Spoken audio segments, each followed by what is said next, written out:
Are you concerned about your carbon footprint in the age of global warming? If you are, I've got a great tip that's going to keep you at home and keep that car of yours off the street.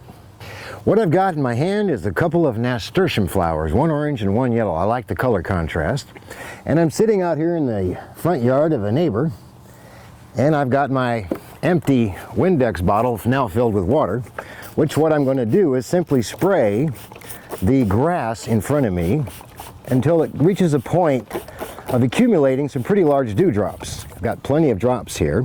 I'm going to shoot a close-up shot of this. Now the nice thing about macro work is that the depth of field in macro is incredibly shallow, very, very narrow. As a result, the flowers that are going to be behind the blades of grass with the drops on them are actually going to show up as only out-of-focus colors of muted tones and shapes, not actual flowers. And if we're lucky enough, we will actually see the flowers inside the large drops that I'm hoping to record. I'm using a macro lens. If you don't have a macro lens, by all means you can still accomplish this if you have extension tubes. Extension tubes, by the way, the ones I'm thinking about are the ones made by Kenko. Now, macro lens and camera ready to go. I'm going to lay down low.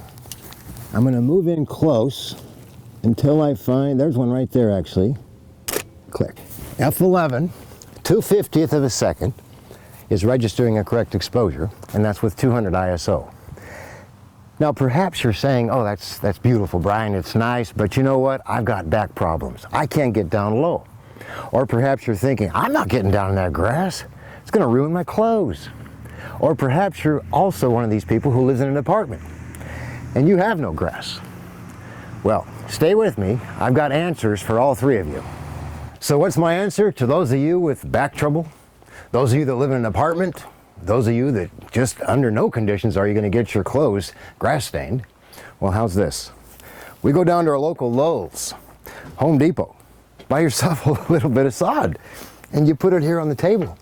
You still got your flowers, you got your spray bottle, and you spray it all up like so. You got your camera. And you just take a nice little seat here, heck, cross your legs, enjoy yourself, relax. Get in here like so, push this out a little bit because you're going to want some stability from the table, and fire away, and as promised, you'll have hours of fun. And you haven't left the house. You have done your part to reduce global warming. Hey, until next time, this is Bryan Peterson saying, you keep shooting at home.